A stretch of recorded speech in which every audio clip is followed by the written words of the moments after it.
네, 하나님 말씀 보도록 하겠습니다. 레위기 22장 17절부터 33절까지의 말씀입니다.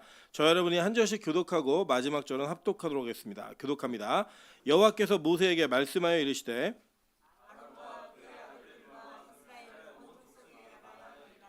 이스라엘 자손이나 그 중에 거류하는 자가 서원 제물이나 자원 제물로 번제와 더불어 여호와께 예물로 드리려거든 기쁘게 받으심이 되도록 소나 양이나 염소의 흠없는 수컷으로 드릴지니 흠 있는 것은 무엇이나 너희가 드리지 말 것은 그것이 기쁘게 받으심이 되지 못할 것임이니라. 만일 누구든지 서원한 것을 갚으려 하거든 자의로 예물을 드리려 하여 소나 양으로 화목제물을 여호와께 드리는 자는 기쁘게 받으심이 되도록 아무 흠없는 온전한 것으로 할지니 너희는 눈먼 것이나 상한 것이나 지체 배임을 당한 것이나 종기 있는 것이나 습진 있는 것이나 비루 먹은 것을 여호와께 드리지 말며 이런 것들은 제단 위에 화제물로 여호와께 드리지 말라. 소나 양의 지체가 더하거나 덜하거나 한 것은 너희가 자원제물로 쓰려니와 서원제물로 드리면 기쁘게 받으심이 되지 못하리라. 너희는 고안이 상하였거나 치였거나 터졌거나 배임을 당한 것은 여호와께 드리지 말며 너희의 땅에서는 이런 일을 행하지도 말지며 너희는 외국인에게도 이런 것을 받아 너희의 하나님의 음식으로 드리지 말라. 이는 결점이 있고 흠 있는 것인즉 너희를 위하여 기쁘게 받으심이 되지 못할 것임이니라. 여호와께서 모세에게 말씀하여 이르시되 수소나 양이나 염소가 나거든 이래 동안 그것의 어미와 같이 있게 하라. 여덟째 날 이후로는 여호와께 화제로 예물을 드리면 기쁘게 받으심이 되리라. 암소나 암양을 막론하고 어미와 새끼를 같은 날에 잡지 말지니라. 너희가 여호와께 감사제물을 드리려거든 너희가 기쁘게 받으심이 되도록 드릴지며 그 제물은 그날에 먹고 이튿날까지 두지 말라. 나는 여호와이니라. 너희는 내 계명을 지키며 행하라. 나는 여호와이니라. 너희는 내 성호를 속되게 하지 말라. 나는 이스라엘 자손 중에서 거룩하게 함을 받을 것이니라. 나는 너희를 거룩하게 하는 여호와여. 합독합니다. 너희의 하나님이 되려고 너희를 애굽 땅에서 인도하여 낸 자니 나는 여호와이니라. 아멘. 네, 우리 주변에 있는 분들에게 이렇게 한번 인사드리겠습니다. 당신이 아니면 안 될 것 같습니다. 네, 우리가 함께 예배하는 그 가운데 우리가 함께 있다고 하는 것이 참 기쁨이 되고 은혜가 되길 소망합니다. 우리 다른 사람이 아니라 내 옆에 있는 사람이 함께 예배하고 있다는 것으로 기쁨이 되고 감격이 되는 그런 교회가 되시기를 주님의 이름으로 축원합니다. 네, 오늘은 레위기 22장 17절부터 33절까지의 말씀을 가지고 완전한 예배를 드리는 불완전한 예배자라는 제목으로 하나님 말씀 증거하도록 하겠습니다. 오늘 주보에는 오타가 났네요. 불안전한이 아니라 불완전한입니다.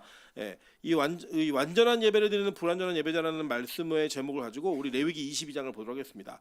우리 레위기는 사실 어려운 성경입니다. 이 어려운 성경이지만 여러분이 잘 아시는 바처럼 레위기는요 이스라엘 백성들도 지금도 아이들에게 첫 번째로 말씀을 가르치면 무조건 제일 먼저 가르치는 말씀이 레위기입니다. 그만큼 중요도가 있기 때문입니다. 이 레위기는 왜 어렵냐? 우리가 익숙하지 않은 말들과 해보지 않은 제사의 방식으로 우리에게 하나님과의 관계의 거룩성을 소개하고 있기 때문입니다. 그런데 우리가 지금 이렇게 교회에서 화목제를 지내거나 소제나 번제를 드리지는 않습니다. 그래서 이것 자체를 문자적으로 교회에 그대로 적용할 수는 없는 성경입니다. 그렇다면 이것은 무엇인가? 하나님께서는 이 제사들을 다 뭐라고 얘기하면 영원한 언약이다, 영원한 약속이다라는 표현을 우리에게 하셨습니다. 그 내용이 무엇이냐? 이 약속은 지금까지도 우리에게 유효하다고 하는 것이고 앞으로도 유효하다라고 하는 것을 성경은 명시해놨기 때문에 이 성경이 문자적으로 적용할 수 없기 때문에 이제는 더 이상 의미가 없다라고 얘기하면 안 됩니다. 이 본문 안에는 그 영적인 원리를 통하여 우리의 구원이 어떻게 이루어지는지를 영원하게 설명할 수 있게 하나님께서 기록해 놓으셨다는 거예요. 그래서 우리의 구원의 방식과 그 의미가 무엇인지를 우리는 성경의 본문에 특별히 레위기에 소개되어진 이 제사의 방식과 방법을 통하여서 알 수 있다라고 하는 것입니다. 오늘 보시는 바처럼 이 17절 18절을 보시면 하나님께서는 이 레위 지파뿐만 아니라 제사장들뿐만 아니라 이스라엘 전체에게 이것을 공언하며 광고하듯이 얘기하셨습니다. 한번 볼게요. 여호와께서 모세에게 말씀하여 이르시되 아론과 그의 아들들과 이스라엘 온 족속에게 말하여 이르라라고 얘기했어요. 여러분 아시는 것처럼 요 전에 배운 2장 정도는 제사장들에게만 이야기했던 내용이에요. 근데 이것이 어떻게 확장되고 있죠? 온 이스라엘 전체에게 확장되고 있다는 겁니다. 그러니까 이미 구약에서부터 제사장에 대한 그 이야기와 선포는 물론 이게 효과적은 뭐냐면 제사장들이 그것을 잘 지키게 할 수 있도록 너희들도 알고 있어야 되는 공제 개념도 있지만 이미 그 말씀의 영향력이 제사장을 넘어서서 확장되고 있다는 거예요. 어디까지 확장되느냐? 저와 여러분에게까지 확장되는 겁니다. 그 확장의 요소가 한 가지 한 가지 나아가고 있다는 겁니다. 그래서 오늘 여러분 읽으실 본문을 크게 세 가지의 내용들로 담아져 있는데 제가 간지에다가 도표를 실어놨습니다. 첫 번째 단락은 번제와 서원제의 규정에 대한 이야기를 하고 있는 것들을 보게 됩니다. 그리고 두 번째 단락은 추가 규정들에 대한 이야기를 하고 있는 것을 보게 되고요. 세 번째 단락은요, 결론적으로 어떤 명령들을 하고 있는 내용들을 보게 되면서 그 명령에 대한 당위성들이 무엇인가를 이야기합니다. 그 내용 가운데 이제 온전한 제물이 어떤 원칙이 있는가, 흠없는 제물의 금지 목록이 나오고, 또 추가 규정들에 대한 거는 이 제사로 드리는 동물에 대한 최소한의 나이가 있어요. 언제 8일째에 시작하라라는 겁니다. 그리고 어미와 새끼를 같은 날 잡지 말아라.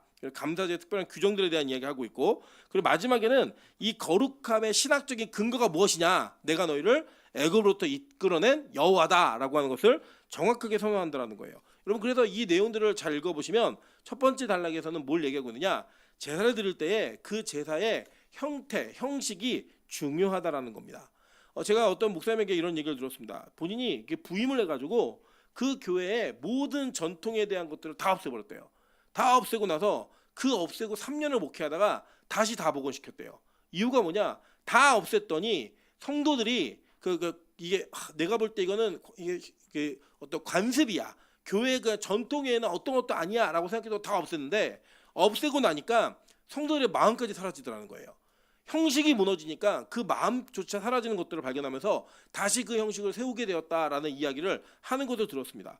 저는 우리가 이렇게 예배드리는 그 예배가 신학적으로는 무한한 자유함을 누릴 수가 있습니다. 그런데 왜 예배 모범이라는 걸 얘기하냐면, 예배 모범은 답은 아니에요. 모범이라고 하는 건 모범되는 것이지 그게 정답이어서 이것만 예배다 이건 아닙니다. 물론 이제 한국 교회가 굉장히 교조적이고 형식적인 틀을 강조하다 보니까 예배를 어떤 의식적 형태를 만들어낸 그런 한계는 분명히 있지만 그것조차도 무너지면 안 된다라는 거예요. 왜냐? 그게 무너지면 우리의 마음은 무너지게 돼 있기 때문입니다. 예를 들면 가족 간의 사랑이 있을 수 있잖아요. 그죠? 그러니까 사랑이 있으니까 우리는 그 아빠가 아들하고 친구처럼 지낼 수 있잖아요. 그죠? 그런데 아들한테 야, 너 앞으로 아빠 이름 불러? 이렇게 얘기하면 우리나라 정서에서 맞아요, 안 맞아요? 안 맞다는 거예요. 저희 찬도가 저한테 헤이 철 이렇게 얘기하면 저는 안 맞죠, 이게 정서에는. 왜냐, 이게 무너질 수밖에 없다는 거예요. 미국은 그렇게 해도 괜찮아요. 왜냐면 그들은 그렇게 세워놓은 형태가 있기 때문이에요. 부르는 것에 있어서 아버지의 호칭을 부르는. 근데 미국도 이름 잘 부르지 않고요, 데디 이렇게 아빠라고 부릅니다. 호칭을 정해놓은 거예요. 이런 부름을 통해서 그 관계성이 무엇인지를 유지하자, 그리고 그것의 한계를 결정하자라고 하는 분명한 형식적 약속이 있기 때문에 이것이 분명히 유효한 것입니다. 마찬가지예요. 예배를 드림에 있어서도요, 그 예배가 하나님께서 기쁘시게 받는 제사에 분명한 제물의 목록이 있다는 거예요. 여러분, 이게 너무나 중요하다는 걸 여러분 알고 계셔야 됩니다. 먼저 이 내용을 한번 읽어보도록 할게요. 창세기 4장 3절부터 7절입니다. 세월이 지난 후에 가인은 땅의 소산으로 제물을 삼아 여호와께 드렸고 아벨은 자기도 양의 첫 새끼와 그 기름으로 드렸더니 여호와께서 아벨과 그의 제물은 받으셨으나 가인과 그의 제물은 받지 아니하신지라. 가인이 몹시 분하여 안색이 변하니 여호와께서 가인에게 이르시되 내가 분하여 함은 어찌 됨이며 안색이 변함은 어찌 됨이냐. 내가 선을 행하면 어찌 낫을 들지 못하겠느냐. 선을 행하지 아니하면 죄가 문에 엎드려 있느니라. 죄가 너를 원하나 너는 죄를 다스릴지니라 라고 얘기했어요. 자, 여기 보면요, 이 가인과 아벨이 같은 장소에서 같은 하나님께 예배를 드렸습니다. 근데 하나님이 한 예배는 기쁘게 받으셨고 한 예배 안 받으셨다는 거예요. 거절하셨어요. 야, 넌 아니야. 그래 기각했는데 이 거절되어진 이 내용을 신약에서는 뭐라고 표현하고 있냐면, 자 보세요. 히브리서 11장 4절입니다. 여러분 다 같이 한번 읽어보겠습니다. 시작. 믿음으로 아벨은 가인보다 더 나은 제사를 하나님께 드림으로 의로운 자라 하시는 증거를 얻었으니 하나님이 그 예물에 대하여 증언하심이라.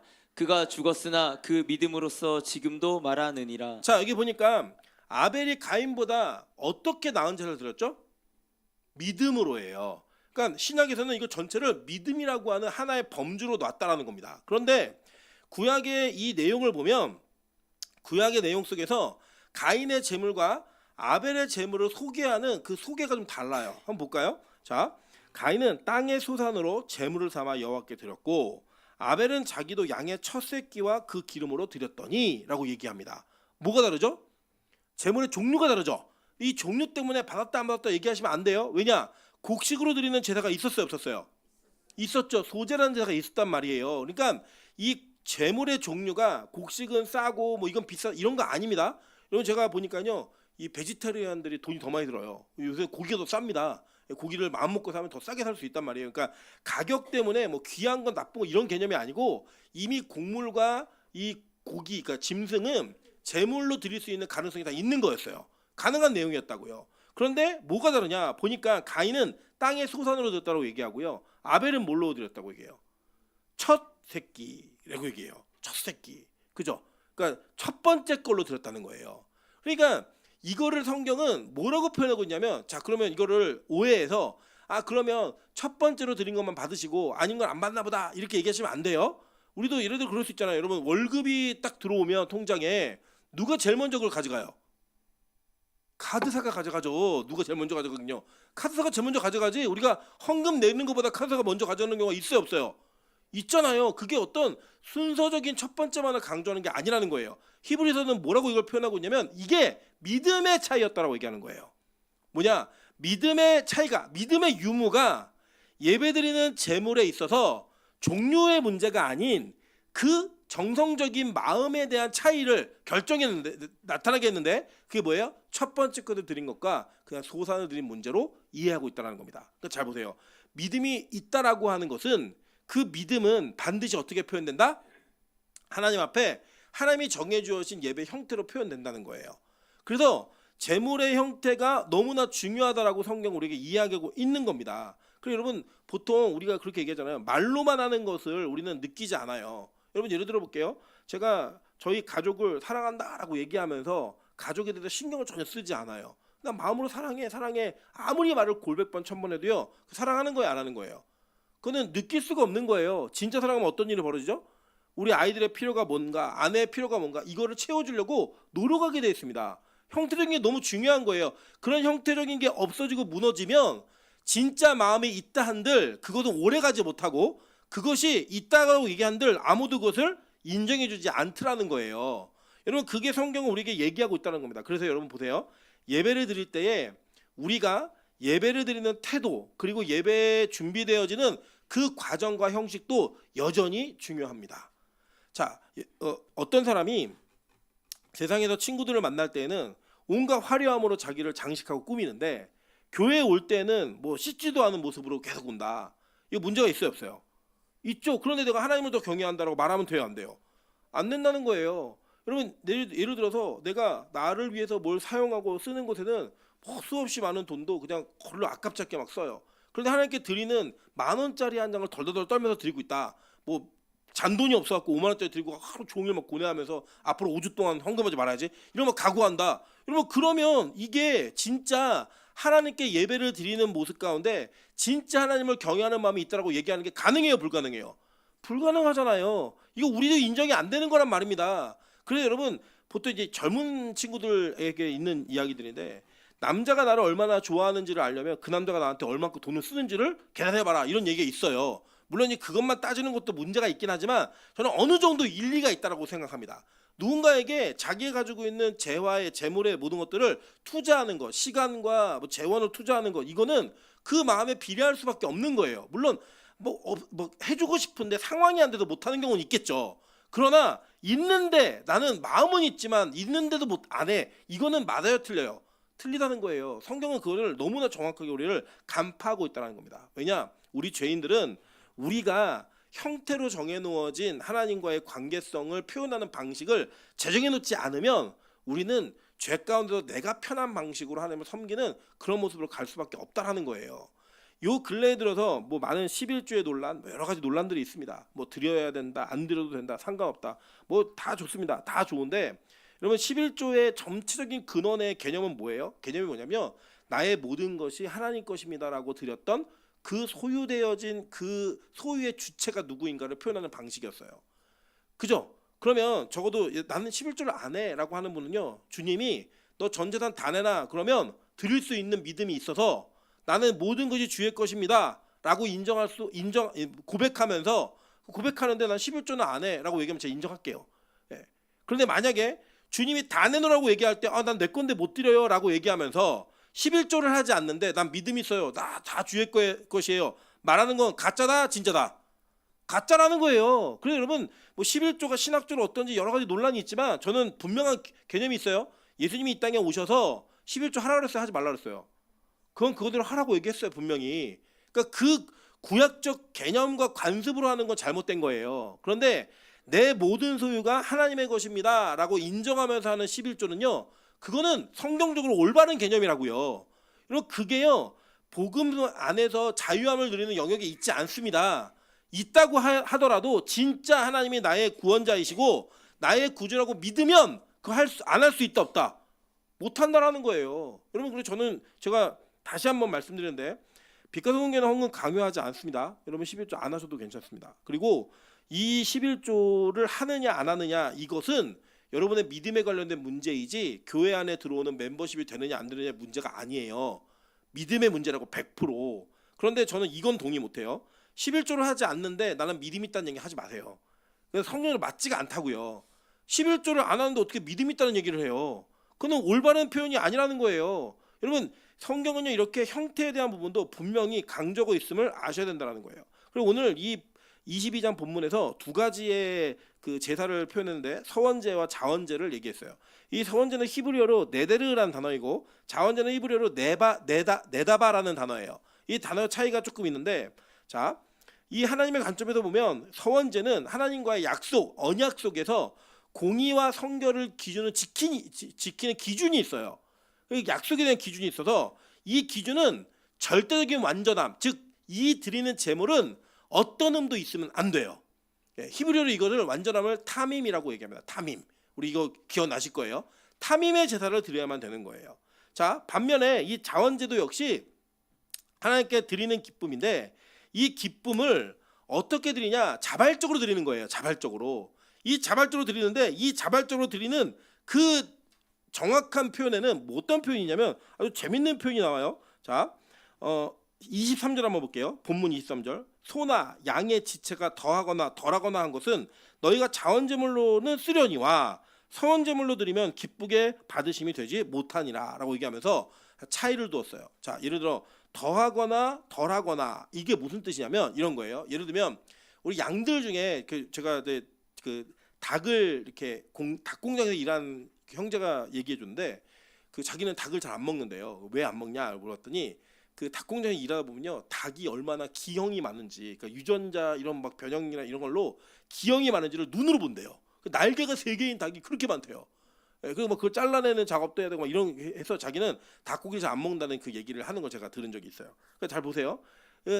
이 양이 다리가 5개일 수 있잖아요. 근데 보통 보면 유전학적으로 그렇게 돌연변이가 나온 거는 이 다리가 제 기능을 하는 양 기능이 아니에요. 그래서 막 달리기 할 때 5개의 다리가 있는 양은 더 빨리 뛰고 이런 게 아니라 그냥 쓸모도 없는 게 하나 붙어 있는 거예요.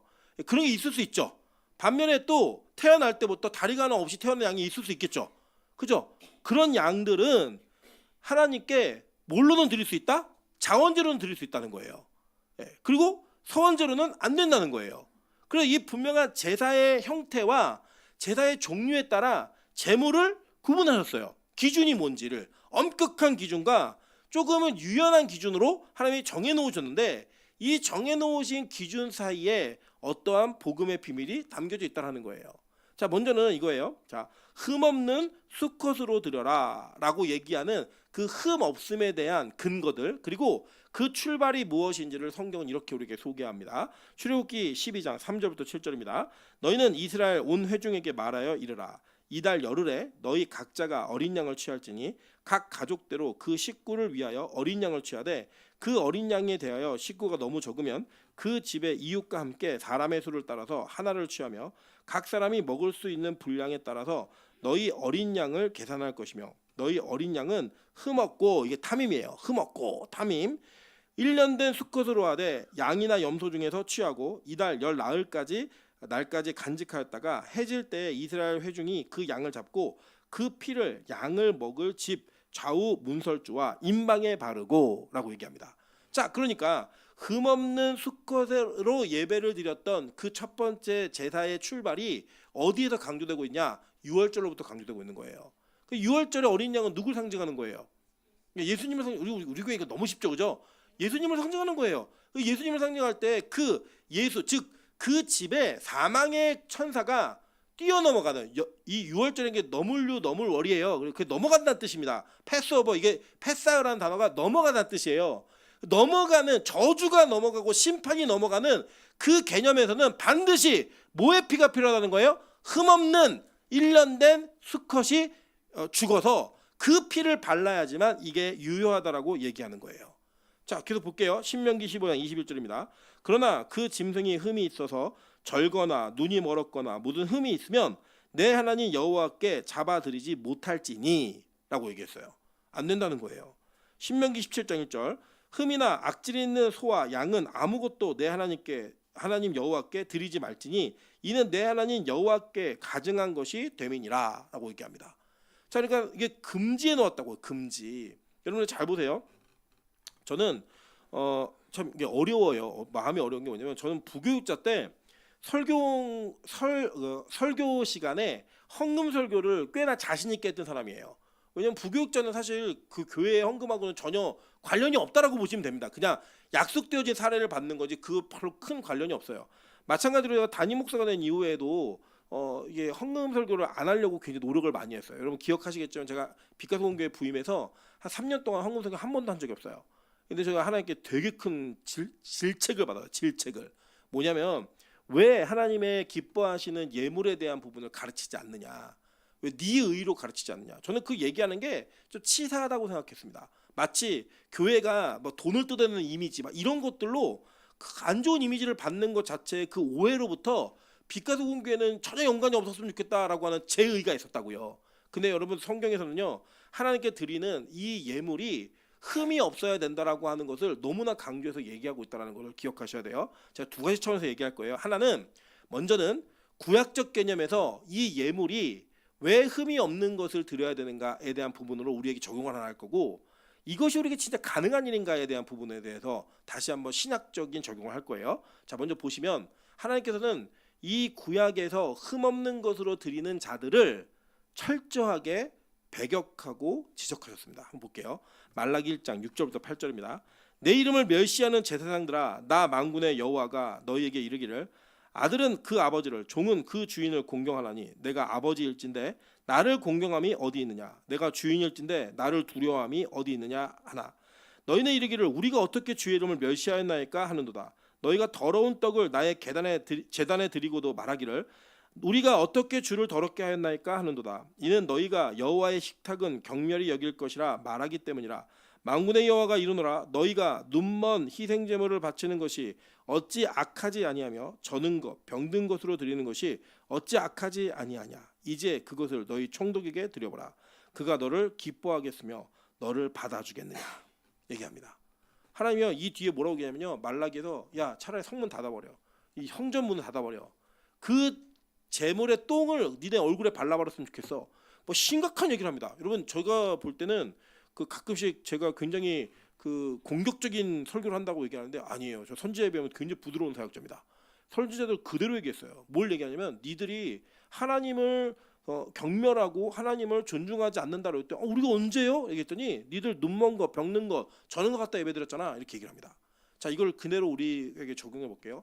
지금 우리 시대는 뭐 양을 끌고 오고 막 이런 시대가 아니죠. 그죠? 그걸로 막 예배드리는 시대가 아닙니다. 그럼 과연 우리에게 눈먼 거, 병든 거, 저는 것 이건 뭐지? 라는 생각 한번 해보시자는 거예요.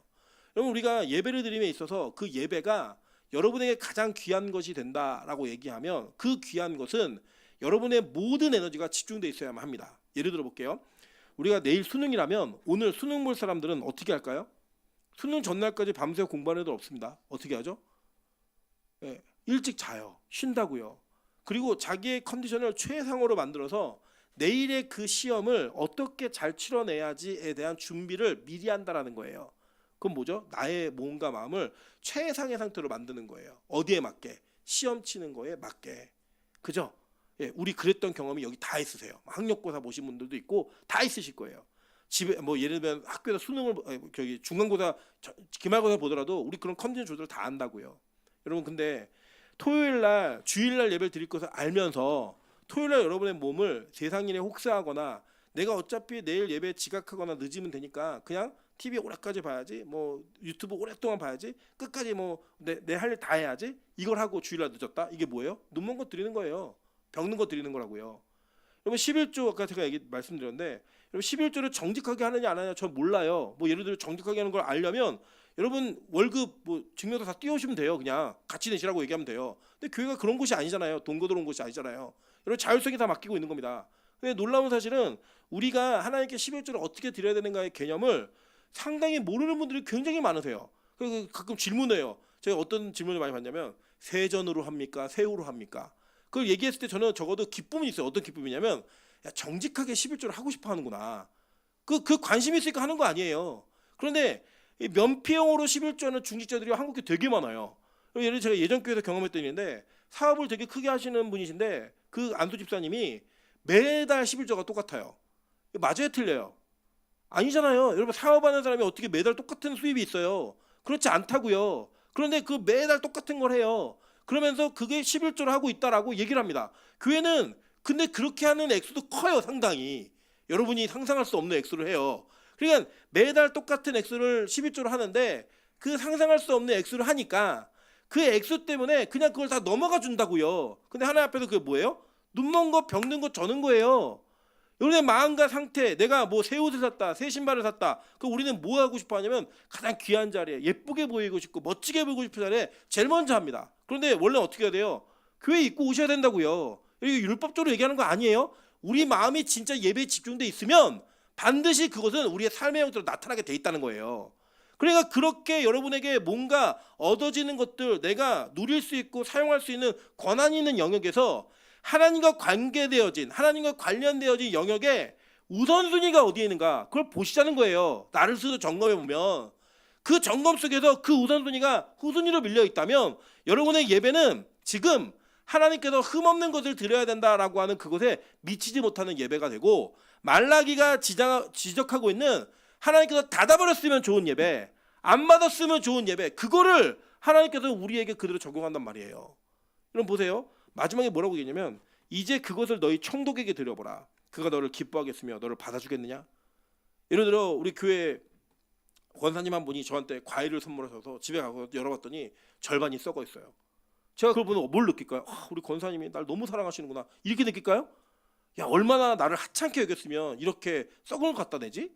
우리 그렇게 여기지 않겠습니까? 여러분 반대로 제가 여러분에게 선물을 드린 거예요. 아, 여러분 이거 다 가져가세요. 근데 우유를 다 나눠드렸는데 나가면서 여러분 거 다 취재가 되어 있어요. 아, 다 상한 거예요. 그 여러분 어떤 마음이 드시겠어요? 아, 우리 목사님이 집에서 친히 발효를 시켜서 우리에게 주셨구나 이렇게 생각하시겠어요? 야, 저 목사 이거 먹고 우리 다 죽으라는 거야?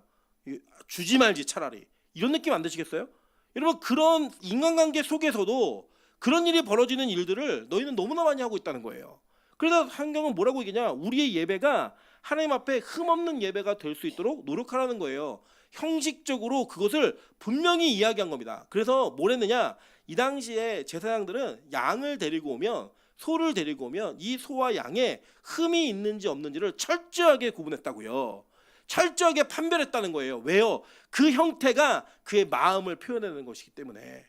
여러분 가끔 우리가 오해받는 사람들이 많아요. 저도 그 중에 하나인데 우리 그 마음은 그렇지 않은데 말이라고 하는 그릇이 너무 거칠어서 그 마음을 잘 읽지 못하게 만드는 그런 일들과 실수를 우리 많이 범합니다. 정말 이게 친하게 얘기하려고 얘기한 게 상처를 주기도 하고 때로는 뭐 도움이 되라고 한 얘기가 그에게는 너무나 아픈 이야기를 건들게 만드는 이런 일들도 있죠. 여러분 그게 내 마음이 그랬지만 이렇게 해서 하고 오해로 풀 수 있는 영역이 있는 반면에 풀 수 없는 것도 있어요. 진짜 아 내가 소홀했구나, 내가 정말 마음이 없었구나라는 걸 알게 만들 수밖에 없는 그런 내용들이 있다고요. 여러분 제가 진짜 많이 봅니다. 제가 저희 어머니랑 같이 있었던 그때 경험했던 일인데 저희 어머니네 교회에 있는 어떤 분께서 저희 어머니께 식사를 사시겠다고 얘기했더니요 저희 어머니가 안 드시겠다고 얘기했어요. 그때는 이제 밖에서 식사하실 텐데 이유가 뭐냐? 그의 헌금 생활과 그가 사주겠다는 음식의 가격차가 너무 심했던 거예요. 어떤 게 심했냐? 헌금은 정말 코끼리 비스켓처럼 하는데 먹는 음식은 너무 과했던 거예요. 안 받겠다는 거예요. 근데 이거 내가 저 아직도 기억나요. 내가 이거 먹으면 나도 하나님께 걸려 이 얘기한 거예요. 여러분 우리 그러지 않았습니까? 나에게 너무 관대하고 나에게 너무 후했는데 하나님한테 너무 인색하고 옹졸했던 우리의 모습이 있다면 그게 뭐예요? 바로 여러분이 하나님 앞에 저는 거, 병든 거, 더러운 떡을 드린 거라고요. 먹고 남은 거. 나의 거는 더 중요해요. 나의 거는 너무나 중요해서 어떤 것도 건드리지 않는데 하나님께 드리는 거는 진짜 찌끄러기 같은 거 이런 거 드리면서 생생냈던 우리의 모습들이 성경 앞에 다 드러나는 거예요. 여러분 이게요 바로 모든 사람들이냐 하나님께 예배를 잘못 드리고 있는 사람의 특징이라는 겁니다. 그럼 우리의 뭐예요? 우리가 가인과 아벨의 예배 가운데 무슨 예배를 드리고 있는 거예요? 우리는 가인 예배를 드리는 확률이 훨씬 큰 거예요. 여러분 보세요. 요한일서 3장 12절에 이렇게 얘기했습니다. 가인과 같이 하지 말라. 그는 악한 자에게 속하여 그 아우를 죽였으니 어떤 이유로 죽였느냐? 자기 행위는 악하고 그의 아우의 행위는 의로움이라 라고 얘기합니다. 내 행위가 악한 거예요. 악한데 예배 드릴 때 의롭게 예배 드리는 사람들, 자기의 전부를 다 드리는 사람들 보면서요. 우린 뭐라고 얘기하면 저거 너무 과해. 저 사람 너무 극단적이야. 이런 표현 한다는 거예요. 여러분 성경을 보세요. 성경에서 우리의 모든 게 다 주의 것이라고 얘기해서 우리가 우리 인생 전체를 하나님께 드리는 것 그것을 하나님은 요구하셨고 그것이 믿음이라고 얘기했어요. 근데 우리는요 이 땅의 기준을 가지고 야 저렇게 하면 가정생활이 제대로 되겠어? 저렇게 하면 애들 교육이 제대로 되겠어? 저렇게 하면은 지 관계 사회적 관계가 유지가 되겠어? 이렇게 얘기하면서 우리는 우리가 지켜야 되는 것들의 우선순위를 하나님과의 관계 속에 두는 게 아니라 뭐에 두고 있어요? 나의 중심으로 두면서 나를 예배하는 자가 되었다고요. 나에게 가장 좋은 걸 제공하고 나에게 가장 좋은 시간을 쓰고 나에게 가장 좋은 것들을 제공하는 그런 모습으로 예배자라고 말하는 그게 바로 뭐예요? 악한 자들이고 진짜 그렇게 최고의 예배를 드리고 있는 사람들을 질투해요. 질투하면서 얘기합니다. 야, 내 예배가 대단한 줄 알았더니 더 전부를 드리는 자들이 있는 거예요. 그들을 보면서 야, 저렇게 드리는 거 맞지 않아. 그렇게 드리지 마. 너께 부담 주게 하지 말라고 이렇게 얘기를 합니다. 가끔씩 우리 남편들에게 공공의 적이 있어요. 애처가들이 있거든요. 부인한테 진짜 잘하는 애처가들이 있어요. 그 애처가들을 보면요. 정말 그 사람 공공의 적이에요. 그 사람 한 사람으로 인해 모두가 다 힘들어지는 거예요. 가정생활이. 힘들어지니까 너 그렇게 하지 마라고 얘기해요. 보통은 배워가지고 나도 그렇게 할 게가 아니고요. 뭐라고 하냐면 너 그렇게 하지 마라고 얘기해요. 왜죠? 내가 못할 것 같으니까 남도 못하게 하는 거예요. 한국교회 예배 수준이 그렇게 내려와 버렸다는 거예요. 여러분 교회가 예배를 어떻게 드리느냐 제가 아직도 기억나는 거 저희 외할머니께서 토요일 저녁에 항상 하시던 일이 뭐였냐면 그 제가 이제 시골에 방학하면 내려가 항상 그 외갓집에 있었는데 다리미로다가 지폐를 팍팍하게 이렇게 다리셔서 청경책 가운데 쏙 끼셨어요. 끼운 게 뭐냐면 헌금을 그렇게 하시려고. 그때 이제 시골은 신권이 많지가 않으니까 그렇게 헌금 드릴 때 그걸 다리고 막 이렇게 하는 그 정성. 여러분 잘 보세요. 형태를 얘기하는 게 아니에요. 그 형태가 나오는 건 정성 때문에 나오는 거라고요. 지금 여러분 다려오시라는 거 아니에요. 저희 가끔씩 저희 교회도 헌금 봉투에 이렇게 10,000원짜리를 4번 접어서 넣으시는 분이 계세요. 누군지 모르겠지만 4번을 접어서 넣으시면 피고 막 이러는데 그걸 막 다려서 넣는 거 4번 접어 넣는 거 이게 뭐 그런 차이를 나타내지 않아요. 근데 그 준비하는 마음 그 마음은 우리 안에 전수가 되어야 되지 않을까. 예배를 드리는 그 마음과 태도는 성경이 그걸 우리가 요구하고 있다는 거예요. 그러면 여러분 역으로 이야기 말씀드려볼게요. 그러면 진짜 이렇게 흠이 없는 예배가 우리에게 가능해요? 저는 불가능하다고 생각해요. 여러분 예배 드리시면서도 집에 많이 갔다 오시죠? 예배 드리면서 문 잠그고 갔나? 그죠? 집에 한번 갔다 오셨고 그죠? 불 끄고 왔나? 집에 한번 또 갔다 오셨고 그러면서 예배 드리는 이 시간 속에서도요 집에 한 3-4번은 갔다 오세요. 그리고 괜히 뭐 관심도 없던 나라 민족을 위해 계속 걱정하고 정치는 어떻게 됐나 뭐 이런 걱정을 막 하시면서 소위 말하는 이 원장님식의 표현으로 출애굽을 못하는 예배를 우리 너무 많이 드리죠. 우리는 정말 예배의 모든 걸 따지면 수없이 많은 횟수의 예배는 있지만 하나님께서 기뻐 받으시는 예배 횟수는 너무나 희소하다라고 하는 것을 어느 누구도 부인할 수 없다는 거예요. 그러면 과연 이것이 사람에게 요구되어진 예배인가? 저는 그렇다고 생각하지 않습니다. 결국 이것은 우리가 할 수 없음을 알고 계시는 하나님께서 우리가 아닌 다른 존재로 이 예배를 완성하게 하셨다라고 저는 믿고 있는 거예요. 그 예배가 뭐냐? 바로 예수 그리스도의 핏뿌림이 있는 예배. 예수의 희생과 그 헌신으로 말미암아 그 공로가 부여되어지는 그 예배가 바로 하나님 기뻐하시는 예배라는 거예요. 한번 볼까요? 성경은 이렇게 얘기합니다. 베드로전서 1장 18절과 19절입니다. 다 같이 한번 읽어보실게요. 시작. 너희가 알거니와 너희 조상이 물려준 헛된 행실에서 대속함을 받은 것은 은이나 금같이 없어질 것으로 된 것이 아니요 오직 흠없고 점없는 어린 양 같은 그리스도의 보배로운 피로 된 것이니라. 오직 흠없고 점없는 어린 양 같은 그리스도의 보배로운 피로 된 것이라.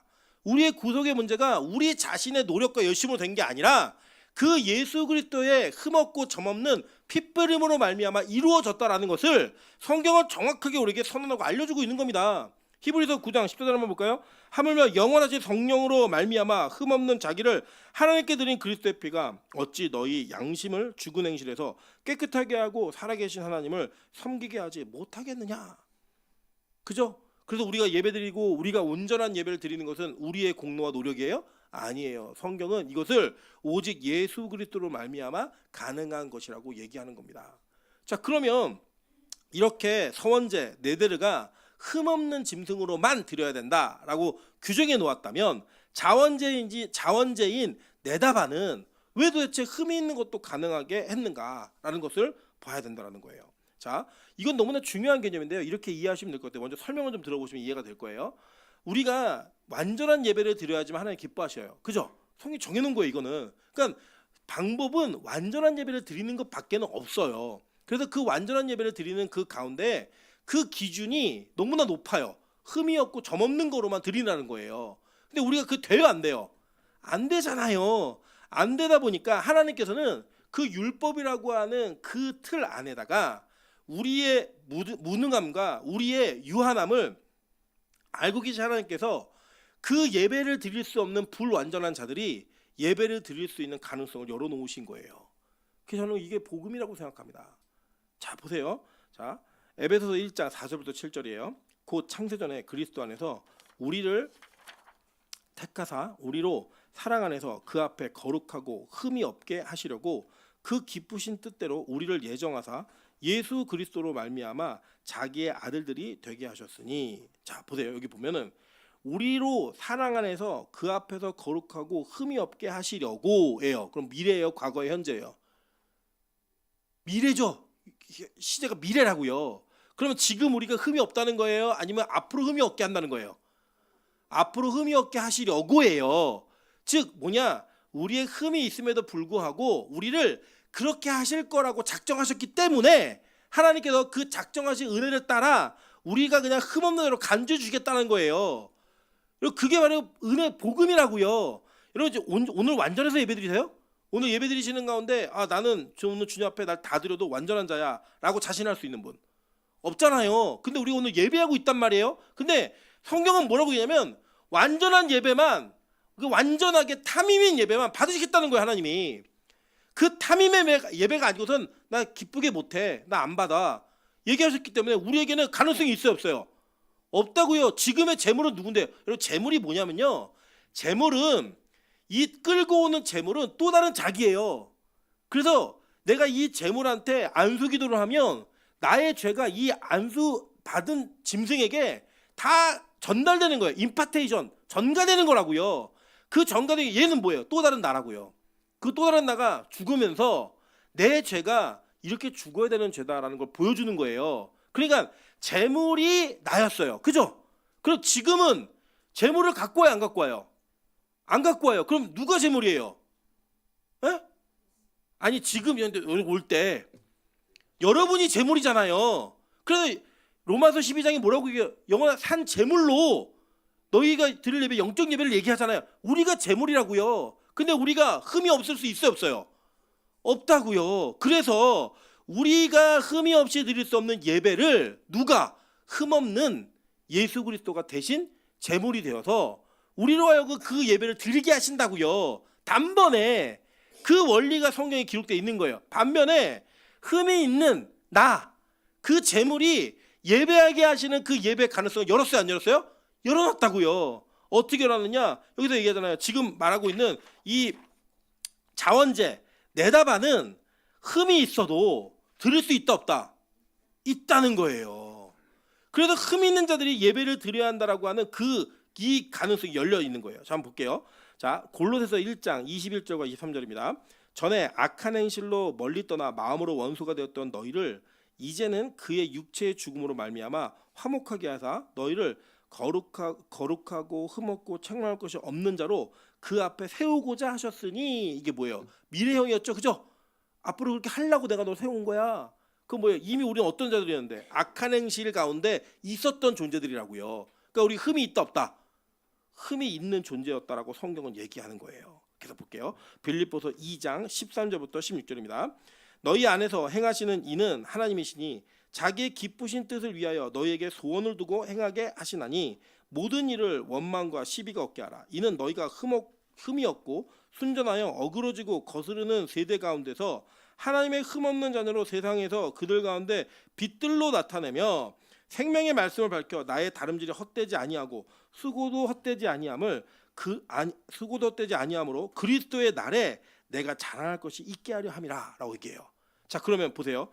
바울의 이 빌립보 교회에게 썼던 편지를 기준해서 바울이 이 빌립보 교회 교인들이 흠없고 거룩한 자들이 되어서 그리스도 앞에서 자랑할 것이 있게 만들어지는 때는 언제예요? 네? 성경의 이 진술에 보면 때는 언제예요? 그리스도의 날에.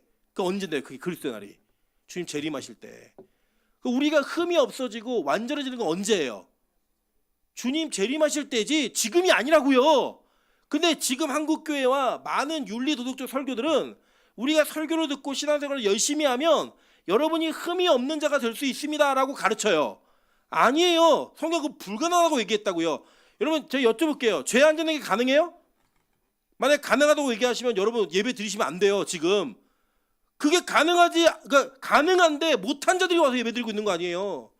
그러면 우리가 흠이 없이 예배를 드리는 것은 불가능한 일인데 성경이 그 가능성을 열어놨다고요. 왜 열어놨느냐? 저와 여러분처럼 불가능한 자들을 위해서, 불완전한 자들을 위해서 그 예배가 가능한 것을 열어놓은 거예요. 지금은 비록 그렇지만 하나님께서 너희들을 마지막 때에 주님 오시는 그날에 완전한 존재로 흠없이 만드실 거야. 그래 내가 그것이 기대가 되고 그 계획과 소망이 있으니까 지금 불완전한 너지만 예배할 수 있는 거야 라고 얘기하는 겁니다. 여러분 그래서요, 흠 있는 자들이 예배하는 건 당연한 거예요. 지금 이 시대에 성경은 얘기합니다. 자, 시편 51편 16절부터 17절입니다. 주께서는 제사를 기뻐하지 아니하시나니 그렇지 아니하면 내가 드렸을 것이라. 주는 번제를 기뻐하지 아니하시나이다. 하나님께서 구하시는 제사는 상한 심령이라. 이게 뭐예요? 흠 있는 거잖아요. 상한 심령이 있는 자가 누구예요? 흠 있는 자예요. 하나님이여 상하고 통회하는 마음을 주께서 멸시하지 아니하시리이다. 이게 51편 아시죠? 다윗이 밧세바의 범죄 이후에 썼던 시편이에요. 그 시편을 쓴 바울이 자기의 상한 마음을 뭐라고 얘기해요? 하나님 나 삐졌어요. 이거 아니잖아요. 하나님 내가 속상해요. 나 부인하고 싸웠는데 너무 서로 열받아요. 자식이 너무 말 안 들어요. 그런 상한 마음이 아니라고요. 이 상한 마음은 뭐냐?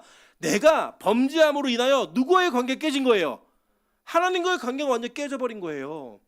이게 그 영어로 broken heart예요. 완전 마음이 깨져버린 거라고요. 그 깨져버린 마음을 가지고 주님 앞에 나오는 것이 가능하다는 거예요. 왜요? 상한 심령은 하나님께서 구하시는 제사라는 거예요. 하나님께서 야 너 완전한 것만 될 수 있어? 그러면 이 상한 심령이 있는 자들은 예배 오러 오면 돼요? 안 돼요? 안 된다고요. 그래서 교회는요 필연적으로 죄인들이 예배하는 곳이에요. 어느 교회에서 무슨 문제가 있대. 여러분 그런 얘기를 너무 화제 있게 보지 마세요. 당연한 거라고요. 예를 들어 제가 여기 을지병원 갔더니 환자가 많어. 정신 나간 거 아니에요? 당연한 거 아니에요 그건? 그거 갔더니 환자가 의사보다 더 많아. 이상한 병원이야? 이게 이상한 거 아니에요 오히려. 교회는 누가 더 많아야 돼요? 죄인이 많는 거라고요. 의인이 있어요 없어요? 없어요. 오직 그거는 예수 그리스도 외에는 어떤 자도 의인이 될 수 없다고요. 그 의를 힘입지 않으면 의인이라고 칭함을 받을 수도 없다고요. 그런데 왜 자꾸 교회를 도덕적 윤리적으로 완벽한 공동체를 만들려고 하세요? 그런 거 없어요. 그냥 다 깨어진 심령과 상한 심령과 마음 가지고 오는 거예요. 시편 57편 이사야 57장 15절 한번 읽어보겠습니다. 시작. 지극히 존귀하며 영원히 거하시며 거룩하다 이름하는 이가 이와 같이 말씀하시되 내가 높고 거룩한 곳에 있으며 또한 통회하고 마음이 겸손한 자와 함께 있나니 이는 겸손한 자의 영을 소생시키며 통회하는 자의 마음을 소생시키려 함이라. 네, 이게 좀 의역을 해서 이게 뉘앙스가 전달해서 안 되는데 겸손한 마음이잖아요. 마음이 겸손한. 이 겸손하다는 히브리어가 샤팔이라는 단어인데 이 단어가 뭐냐면 비천한, 가장 낮은 이런 뜻이에요. 예, 마음이 그렇다는 거예요. 어떤 거예요? 완전 깨어지고 박살난 거죠. 예, 상한 거예요, 완전히. 그런 마음으로 이 예배하는 자들 보세요. 뭐라고 했냐면 지극히 존귀하며 영원히 거하시며 거룩하다 이름하는 이가 이와 같이 말씀하시되 내가 높고 거룩한 곳에 있으며 또한 통회하고 그죠? 자복하고 회개할 게 있는 거예요. 그리고 마음이 비천한 자와 함께 있나니 이는 비천한 자의 영을 소생시키며 통회하는 자의 마음을 소생시키려 함이라. 예배 목적이 이거라고요. 그러니까 불완전한 자들이 그 불완전한 모습으로 주님 앞에 드려졌을 때에 그 불완전함을 완전함으로 바꾸시는 하나님의 은혜, 그게 나타나는 곳이 예배이고 그 예배가 있는 곳이 교회인 거예요. 여러분 절대 사람에게 완전함을 기대하지 마세요. 제가 그 요새 논란되고 있는 뭐 실명 얘기해도 뭐 상관없을 것 같아요. 박영선 목사님이라고 하는 분이 계세요. 이분님 목사 중에 목사라고 얘기해서 제가 이분이 썼던 하나님의 열심이라는 책을 읽고 충격을 받았어요. 왜 충격받았냐면 이분이 35살에 그 책을 쓰셨어요. 너무 충격이었어요. 저는 그것을 그분보다 더 많은 나이가 많을 제가 몇 살 정확히 기억 안 나는데 나이가 많았을 때 읽었는데 야 35이 이런 글을 쓸 수 있다? 저는 너무 놀랐습니다. 나중에 알고 봤더니 이거 표절이에요. 상당 부분 표절했어요. 예. 그리고 제가 그걸 알고 나서 실망했을까요? 실망 안 했어요. 왜 실망 안 했냐면요. 사람이 다 그래요. 헤아리 새 것이 어디 있어요? 저도요 가끔씩 우와 이거 나만 하는 것 같아. 그리고 인터넷 처음 누가 다 얘기해놨어요 벌써. 뭐 나만 혼자 연구하고 막 이런 것 같은데 제게 다니더라고요. 헤아리 새 것이 없어요. 근데 우리는 무언가 그 목사님이 요 근래에 뭐 개척하는데 뭐 40억을 달라고 했다 뭐 이게 난리가 났어 난리가. 그런데 그걸 저는 좀 이해를 해야 된다고 생각해요. 이해를 어떤 이해가 필요하다. 그분이 뭐 잘했다 옳다 이런 얘기가 아니라 이 정서가 좀 달라요. 정서가. 여러분 예를 들어서 여러분 기억나시겠지만 한 정치인이 버스비가 얼마 하는지 아세요? 그때 70원 얘기했던 분 계시죠? 기억나세요? 예, 그때 버스비가 1,200원일 때 70원이라고 얘기했어요. 그럼 그분 개념에서는 왜 그러냐? 한 번도 버스를 타본 적이 없는 거예요. 너무 죄송하지만 제가 택시비가 얼마인지 모르고 전철비가 얼마인지 몰라요. 저는 대중교통을 이용해서는 제 생활을 영위할 수 없는 사람이기 때문에 모른다고요. 그 모르는 것 때문에 그 잘못했다고 얘기하는 건 저는 맞지 않다고 생각해요. 그냥 우리가 사는 환경이 다르구나라고 이해하는 게 맞아요. 그리고 그 동네가요, 그 교회가 2천억 건물이에요. 예, 그 교회가. 그리고 그 동네에서 개척을 하려면 30평짜리가 20억이에요. 예, 이해되세요? 무슨 말인지? 여러분 예를 들어 우리 빛가소금 교회가 이사를 가려고 한다. 그 어느 분이 이 돈으로 꼭 이사했으면 좋겠습니다. 3천만 원 헌금하셨어요. 큰 돈이에요, 작은 돈이에요? 3천만 원은 큰 돈이에요. 3천만 원 가지고 저희 교회 이사 못 가요. 갈 수가 없어요. 그러면 저희가 시골교회에서 볼 때 야 저 목사 배터리 불러 터졌네. 3천만 원 갖고 이사를 못 간다고 얘기하네. 이렇게 얘기를 하면 이게 맞냐고요. 안 맞잖아요. 정서적으로. 그 갭을 좀 두고 보셔야 되는 영역이 있어요. 뭐 어쨌든 간에 실망할 수 있죠. 근데 실망한다고 그가 전했던 모든 걸 다 부정해요. 책도 다 팔아라, 불태워라, 뭐 그 목회 다 인정하지 않아야 된다, 뭐 설교도 다 가짜였다. 저는 아니라고 생각합니다, 여러분. 여러분 제가 노년에 실수를 할 수 있을까요, 없을까요? 있죠. 여러분 안 하세요 지금? 하시잖아요. 저도 그 나이 되면 실수할 수 있죠. 그래서 제가 노년에 한번 한 실수가 저의 인생 전체 모든 속을 다 부정하게 만든다고요? 아니에요. 여러분 그러면 이 땅에 실수 안 하는 목회자, 실수 안 하는 성도가 있어요, 없어요? 여러분 예를 들어서 우리 권사님 중에 한 분이 평생 교회를 섬겼는데 마지막 돌아가시기 직전에 뭐 11조를 한다 안 하는 게 맞아요? 아니잖아요. 그냥 우리 그렇게 유한한 사람이에요. 그래 실수할 수 있다고요. 어려움이 있을 수 있다고요. 그런 불편하게 만드는 상황을 만들어내는 게 인간이라고요.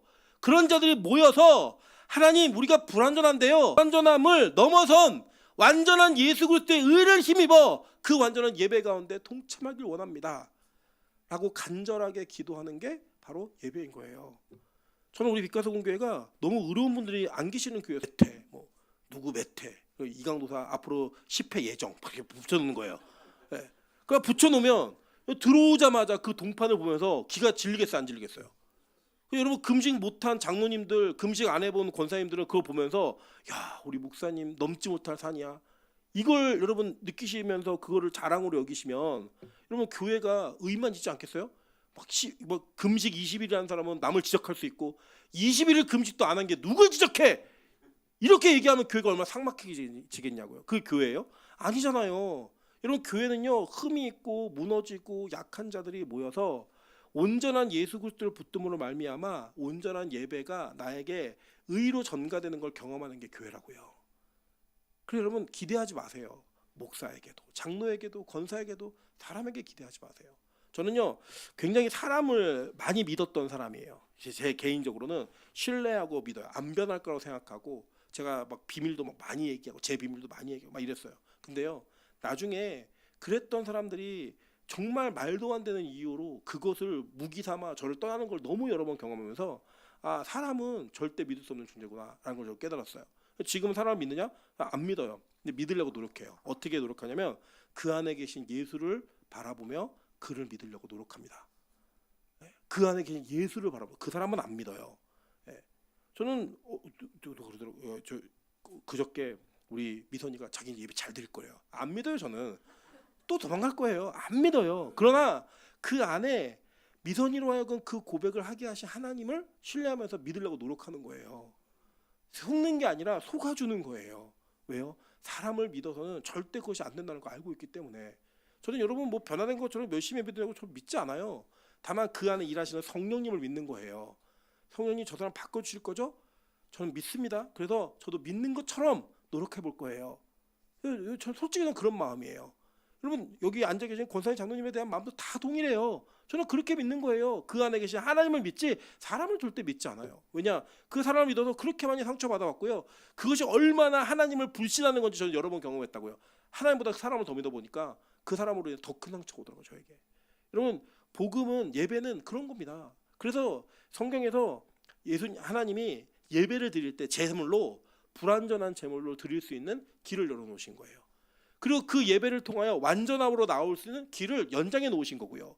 그게 바로 예배인 거고 교회인 겁니다. 저는 우리 빛가서공교회가 예배에 대한 개념이 완전하게 바뀌어지는 은혜가 있길 소망합니다. 이번 주에 죄를 많이 지었으면 더 열심히 나오세요. 내가 뭔가 하나님 앞에 걸린 문제가 있고 그러면 피하지 마시고 더 하나님 앞에 엎드리시라고요. 하나님 내 마음이 깨졌습니다.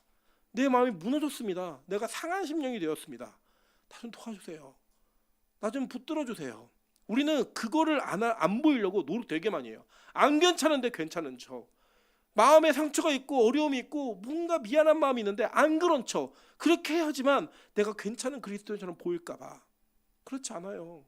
이따 광고 시간도 말씀드리겠지만 우리 최경수 지사님 남편분을 위해서 기도해 주셔야 돼요. 우리 성함은 지동열 선생님이신데 지금 병원에서 100% 확정 아닌데 식도암이 의심된다라는 판정을 받으셨어요. 네, 그 판정을 받으셨는데 우리 집사님이 통화를 하시는데 첫 번째 통화할 때 여지껏 안 울었는데 목사님 목소리 들으니까 눈물이 나요. 아까도 제가 같이 예배자 잠깐 손을 잡아드렸더니 목사님 보니까 눈물이 나요. 눈물 막 우셨어요. 근데 우세요. 괜찮아요. 우는 거예요. 왜 그게 안 슬퍼요? 슬프죠. 내가 그런 일이 정해지면 그동안 남편에게 못했던 것도 생각나고 내가 얼마나 잘하지 못해서 이런 일이 벌어질까 봐 자책하는 마음도 있으실 거예요. 괜찮아요. 그것 때문에 바뀐 게 아니에요. 하나님이 그렇게 정해놓으신 거예요. 여러분이 잘하고 사랑으로 친절하게 됐다고 그 병이 안 오는 게 아니라 하나님이 이때 정해놓으신 거예요. 그게 하나님 계획의 방법이었어요. 우리는 기도할 거예요. 어떻게 기도할 거냐면 하나님 고쳐주세요. 나쁜 일 없게 도와주세요. 기도할 거예요. 그 기도가 100% 이루어지지 않을 수도 있어요. 왜냐 하나님 뜻이 아닐 수도 있으니까. 근데 저는요 그보다 더 간절히 기도하는 건 뭔지 아세요? 하나님 이 사건을 통하여 우리 지동열 선생님에게 복음이 들어갈 수 있게 도와주십시오. 같이 이곳에서 예배할 수 있게 도와주십시오. 그거 위해서 정말 좀 눈물 뿌려 기도할 거예요. 낫게 해달라는 기도가 아니라 하나님께서 그 영혼을 붙드시고 그 영혼을 구원하시는 그 은혜를 위해 기도할 거라고요. 우리의 완전함 여러분이 노력했기 때문에 그분이 구원받아 아니에요. 그냥 우리 다 불완전한 존재들이고 우리가 다 연약한 존재들인데 그 영혼을 위해 기도했을 때 그 불완전한 자들의 기도를 통하여 완전하신 하나님께서 이 가운데 개입을 하시면 그 영혼이 주님 오시는 그날에 완전함으로 설 수 있다고요. 그게 멋진 모습 아니에요? 교회가 진짜 그래야 되는 거 아니냐고요. 물론 낫게 해달라는 기도를 안 한다는 게 아니에요. 그런데 그렇게 하는 기도가 안 들어질 수도 있다고요. 우리는 그 기도를 목표를 정해놓고 하면 실망해요. 내가 원하는 선이니까. 그런데 우리가 하나님께서 원하시는 그 기준을 따라 기도하면 영혼 구원만큼 간절함이 어디 있겠어요. 아니 어쩌면 우리 최경수 집사님의 마음 가운데 남편에게 전도해야겠다는 생각이 있었지만 실행하지 못했던 것을 실행할 수 있는 최고의 기회를 주신 거라고요. 우리가 최경수 집사님 남편에게 전도해야지 그렇게 생각했던 것을 실행하지 못하고 있었을 때 그 최고의 기회를 허락하신 거예요. 너무나 좋은 숙제의 기회를 허락하신 거라고요. 그때 나아갈 수 있잖아요. 그때 나아가는 모습을 갈 때 우리가 우리 모습으로는 전도 못해요. 근데 그 긴박함의 환경 속에 불완전한 자들이 완전한 예수 그리스도를 바라보며 같이 예배하기를 꿈꿀 수 있잖아요. 그렇게 가는 거라고요. 이 땅에서 완전한 신부가 어디 있고 완전한 신랑이 어디 있고 완전한 뭐 저희 아내가 그러더라고. 자기가 집에서도 완전한 엄마가 되고 싶고 교회에서 완전한 사모가 되고 싶고 욕먹지 않는 흠없는 자가 되고 싶으니까 너무 스트레스 받는 거예요. 아니에요. 제가 저희 아내이기 때문에 얘기하는 게 아니에요. 여러분 완벽한 장로의 모습 그런 게 어디 있어요? 완벽한 부교육자의 모습 그런 게 어디 있냐고요. 우리 부교육자들이 흠잡으려고 얘기하면요 너무 많아요 진짜. 제가 다른 교회 얘기하면 기절할 정도 얘기들이 엄청 많아요. 그런데 여러분 그거를 바라보면 그거에 집중하면 진짜 완전하게 우리를 세우시는 예수 그리스도를 볼 수가 없다고요. 그래서 아주 제 인생의 목회의 중요한 이야기. 눈에 보이는 걸 고치려다 눈에 보이지 않는 영혼을 다치게 할 수 있어요. 그래서 저는 그렇게 접근하지 않아요. 그냥 하나님의 은혜가 임하면 하나님께서 손대시면 완전한 예수 그리스도의 보혈을 힘입으면 그 연약함이 온전함으로 바뀌어지겠지라는 기대감을 가지고 또 속는 거예요. 또 예배를 드리는 거예요. 또 주님 앞에 나가는 거라고요. 여러분 저는요 우리 빛가성교가 이 은혜가 있었으면 좋겠어요. 이 뒤에 있는 이야기는 제가 간단히 정리할게요.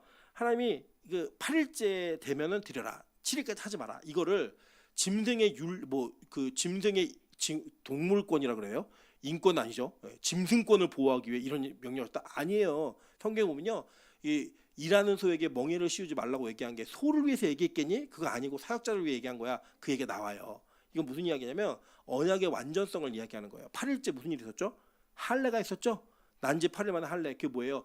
7일 동안에 그 하나님이 창조하신 그 창조 세계의 타락으로 무너지는 그 무너짐이 있고 난 다음에 새 창조가 시작되는 게 8일째였잖아요. 그 8일째 모습의 언약을 성취하기 위해 그 제물이 되어지는 그 제물은 언약의 완전성을 가져야 되니까 8일째 죽이라고 얘기한 거예요. 이해되셨죠? 어미하고 새끼를 같은 날에 잡지 말라. 이게 비슷한 얘기가 출애굽기 있죠. 어미의 젖으로 새끼 소를 삼지 말라. 엉긴 소 삼지 말라 얘기했죠. 그게 그죠? 그게 뭐예요? 제가 기억나시죠? 소도요 새끼를 베야지 이제 젖이 나오기 시작해요. 근데 이게 젖이 나와갖고 젖을 빼는 게 300일이래요. 1년 동안 65일은 임신을 안 하고 이게 에너지 축적하는 기간이 있어요. 그 기간이 지나서 또 임신을 만들면 또 젖이 나오는 거예요. 그 뭐냐? 이 모유가 나온다는 이야기는 사람이나 짐승이나 뭘 한 거예요? 생명을 출산한 거예요. 그 생명과 죽음을 번복시키지 말라는 거예요. 이거는 이 땅에서 할 일이 아니라는 거예요. 누구만 할 수 있어요? 하나님만. 그래서 예수 그리스도가 어떤 일을 하셨어요? 십자가에서 생명과 죽음을 번복했죠. 그죠? 그리고 우리의 죽음을 얽어매고 그 생명이지 피를 흘려내린 거예요. 흘려내림으로 말미암아 우리 죽어야 될 자들을 살리시는 그 은혜의 기적을 하나님의 영역으로만 보여주신 거예요. 인간이 할 수 없는 거예요. 세상의 짐승이 할 수 없는 거라고요. 그걸 보여주신 그 내용에 따라 율법은 우리에게 뭘 설명하느냐? 복음을 설명합니다. 복음을. 여러분 기억나실 거예요. 그래서 생명과 죽음의 번복이 되는 사건이 첫 번째 사건이 뭐냐면 하나님이 아브라함에게 너 아들 바치라는 거예요. 100세에 난 아들을 바치래요. 이게 뭐예요? 태어나자마자 그 아이들 얼마나 사랑스럽게요. 100세. 근데 그 아들 갖다 바치라는 거예요. 그때 이 아들을 바치려고 아브라함이 데리고 올라가죠. 근데 죽였어요, 안 죽였어요? 못 죽였죠. 죽이려고 하는데 그만 말렸단 말이에요. 그리고 하나님이 주신 여호와 이름이 뭐예요? 여호와 이레. 이 산에서 준비되리라. 이 산이 어디예요? 거기가 바로 골고다예요. 예루살렘. 누가 준비되는 거예요? 예수 그리스도. 그 일은 누구만 할 수 있다는 거예요? 예수 그리스도만이 할 수 있는 사역이다. 이게 나와 있는 거예요. 그래서 그렇게 하지 말라고 얘기한 거예요. 뭐 짐승의 뭐 동물권을 보호하고 짐승도 뭐 인권인데 이런 거 얘기하는 거 아니에요. 성경 그걸 설명하는 게 아니라고요. 뭐예요? 언약적으로 구원과 은혜를 설명하는 거예요. 우리에게 어떻게 우리가 구원을 받는다는지. 그래서 하나님이 하시고자 하는 게 뭐예요? 자 이거예요. 중요한 거. 오늘 배운 내용들 율법적으로 설명은 복잡해요. 여러분 다 이해 못하실 거예요. 이것만 기억하세요. 하나님께서는 불완전한 예배자에게 완전한 예배를 드릴 수 있는 길을 열어놓으셨어요. 그게 오늘 핵심이에요. 그래서 오늘 여러분이 예배하게 되신 거예요. 그리고 앞으로 우리 교회가 그런 자들이 예배하실 거예요. 그리고 그들의 불완전한 모습을 보면서 지적하려 하지 마시고 그 불완전한 자가 어떻게 완전한 자가 되는지를 바라보면서 아 나도 그렇게 구원받은 자구나. 우리 모두가 그렇게 구원받는 자구나. 그것을 고백하며 이야기할 수 있는 빛과 소금 교회 되시기를 주님의 이름으로 축원합니다. 하지만 찬양으로 기도하며 나아가도록 하겠습니다. 예수 나의 치료자라는 그 찬양이 있거든요. 이 찬양 후렴구만 우리 찬양할 건데 보면요. 나 노래하리라 천한 나를 돌아보신 구세주를 찬양해 하늘 닿는 곳까지 내 손 들리라 예수 나의 치료자. 그분께서 우리를 고치시는 거예요. 어떤 자들을요? 우리가 천한 마음을 갖고 천한 나를 돌보신 그 하나님의 은혜로 말미암아 예배할 수 없는 자가 예배하는 자가 되어 오늘 예배하고 있음을 찬양으로 고백하도록 하겠습니다. 우리 후렴 부분만 고백합니다. 찬양으로 고백합니다.